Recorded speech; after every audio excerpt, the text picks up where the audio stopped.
First reading. A reading from the book of Genesis, chapter 18, verses 16 to 33. From there, the men set out and arrived within sight of Sodom, with Abraham accompanying them to speed them on their way.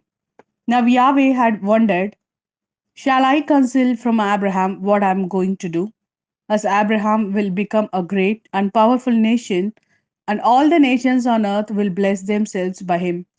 For I have singled him out to command his sons and his family after him to keep the way of Yahweh by doing what is upright and just, so that Yahweh can carry out for Abraham what he has promised him. Then Yahweh said, the outcry against Sodom and Gomorrah is so great, and their sin is so grave, that I shall go down and see whether or not the actions are at all, as the outcry reaching me would suggest. Then I shall know.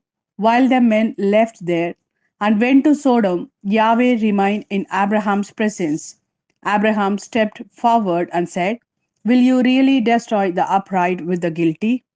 Suppose there are 50 upright people in the city. Will you really destroy it? Will you not spare the place for the sake of the 50 upright in it? Do not think of doing such a thing, to put the upright to death with the guilty, so that upright and guilty fare alike. Is the judge of the whole world not to act justly? Yahweh replied, if I find 50 upright people in the city of Sodom, I will spare the whole place because of them. Abraham spoke up and said, it is presumptuous of me to speak to the Lord, I who am dust and ashes. Suppose the 50 upright were five shot, would you destroy the whole city because of five? No, he replied. I shall not destroy if it I find 45 there. Abraham persisted and said, suppose there are 40 to be found there, I shall not do it, he replied, for the sake of the 40. Abraham said, I hope the Lord will no be angry if I go on.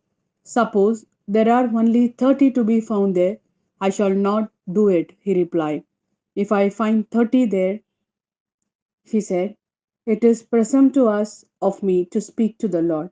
Suppose there are only 20 there, I shall not destroy it, he replied, for the sake of that 20. He said, I trust my Lord will not be angry if I speak once more.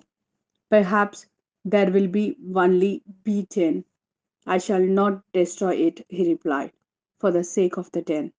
When he had finished talking to Abram, Yahweh went away, and Abraham returned home. This is the word of Lord. Thanks be to God. A reading from the Gospel according to Matthew, chapter 8, verses 18 to 22. When Jesus saw the crowd all about him, he gave orders to leave for the other side. One of the scribes then came up and said to him, Master, I will follow you wherever you go. Jesus said, foxes have holes, and the birds of the air have nests, but the Son of Man has nowhere to lay his head. Another man, one of the disciples, said to him, Lord, let me go and bury my father first. But Jesus said, follow me, and leave the dead to bury their dead.